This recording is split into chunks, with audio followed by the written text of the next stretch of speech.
This is सूरज। आज की class में हम लोग इकोनॉमिक्स का एक बहुत ही ज़्यादा इम्पोर्टेंट टॉपिक है, मांग का नियम।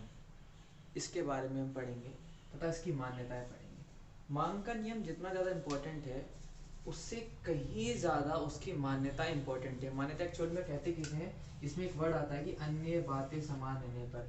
कई बार बेसिकली टीचर हमसे पूछ लेते हैं कि भाई मांग का नियम तो तुमने बता दी, ये बताओ अन्य बातें क्या होती हैं।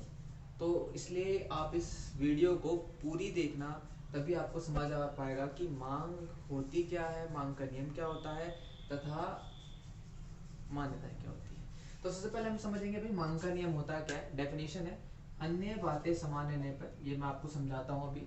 इसके बाद किसी वस्तु की कीमत बढ़ने पर उसकी मांग घट जाती है। किसी भी वस्तु का अगर प्राइस हाई हो जाता है, भाई कोई चीज अगर 20 रुपए की मिल रही थी, अगर वो आपको 50 रुपए की मिलने लगती है तो आप क्या करोगे, उसकी मांग कम करोगे। आप कहोगे भाई मुझे क्यों खरीदनी है। अगर पानी की बोतल 10 रुपए की मिलती है, अगर वो आपको 50 रुपए की मिलने लगे, आप क्या करेंगे, आप उसकी मांग को घटा देंगे। आप कहेंगे भाई मैं 1 रुपए वाले गिलास का पानी पी लूंगा, 2 रुपए का जितने का भी हो, बट मैं इस बोतल को नहीं खरीदूंगा। बट अगर उसकी कीमत घट जाती है तो हम उसकी मांग को बढ़ा देंगे। अगर वही 10 वाली बोतल 5 की मिलने लगती है तो मोस्ट ऑफ लोग क्या करेंगे, वो पानी वाला गिलास पियेंगे ही नहीं, वो कहेंगे भाई नहीं, हम तो बोतल ही ले लेंगे, इतने 5 रुपए में क्या जा रहा है। समझ गए आप। किसी वस्तु की कीमत बढ़ने पर उसकी मांग घट जाती है तथा उसकी कीमत घटने पर उसकी मांग बढ़ जाती है। आइए हम उसकी मान्यता देख लेते हैं एक बार। तो उसकी मान्यता हम यहाँ पर देखते हैं। सबसे पहले उपभोक्ता की आय में परिवर्तन ना हो। हमने मांग के नियम में पढ़ा भाई कि किसी वस्तु की कीमत घटती है तो हम उसकी मांग ज्यादा कर देते हैं। मान के चलिए कि अगर किसी उपभोक्ता की आय भी साथ के साथ घट जाती है, और कोई वस्तु 10 रुपए सस्ती हुई और मेरी आय आधी हो गई, बिल्कुल मेरी इनकम जो है, मुझे जो सैलरी मिली थी वो कम हो गई, तो क्या मैं उस 10 रुपए के चक्कर में वस्तु की मांग को बढ़ाऊंगा? मैं नहीं बढ़ाऊंगा। यानी कि उपभोक्ता की आय में परिवर्तन नहीं होना चाहिए। दूसरी चीज, संबंधित वस्तु की कीमत में परिवर्तन ना हो। संबंधित वस्तु दो तरीके की वस्तु होती है, एक तो पूरक वस्तु, एक प्रतिस्थापन वस्तु।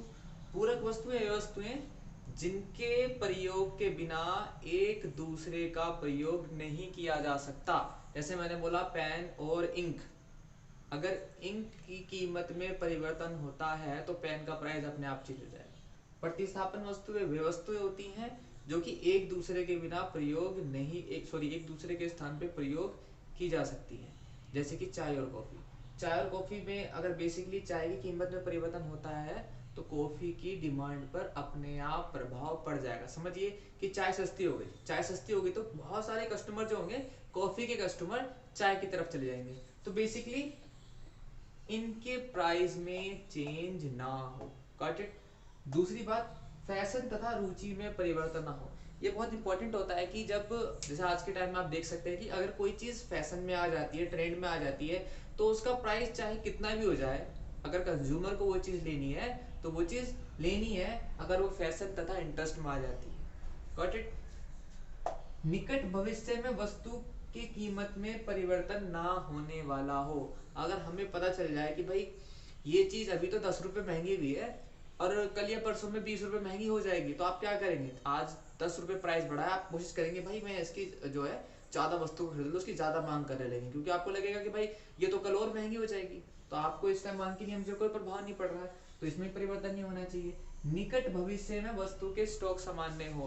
कभी कभी आपने देखा होगा कि आपको जब अफवाहें मिलती हैं कि भाई ये चीज जो है खत्म होने वाली है मार्केट से, ये चीज गायब होने वाली है, जैसे कि नमक की अफवाह उड़ी थी कि भाई नमक मार्केट से खत्म होने वाला है, स्टॉक बहुत कम है, तो लोगों ने क्या करा, उसको भरना चालू कर दिया घरों में, उसके प्राइस ज्यादा भी कर दिए, तब भी लोगों ने मांग को कम नहीं करा। मांग का नियम वहां पे फेल हो गया क्योंकि उनको लगा कि वस्तु का स्टॉक खत्म हो रहा है। अगर वस्तु का स्टॉक नॉर्मल होगा तो ही मांग का नियम लागू होगा।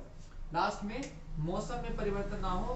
ये बेसिकली सबसे इंपॉर्टेंट चीज है कि भाई अगर मौसम में चेंज हो रहा हो तो बेमौसम की चीज तो आप चाहे कीमत सस्ती हो महंगी हो जब भी नहीं खरीदेंगे। आप सर्दी के टाइम में गर्मी के कपड़े तो नहीं खरीदेंगे, चाहे वो कितना सस्ता हो जाए चाहे कितना महंगा हो जाए। तो हम यहाँ पर ये मांग के नियम की सारी मान्यता खत्म हो जाती है।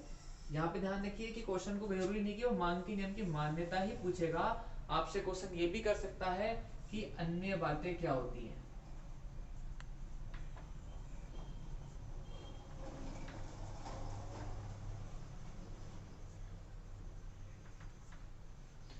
उम्मीद करता हूँ आपको ये टॉपिक समझ आ गया होगा।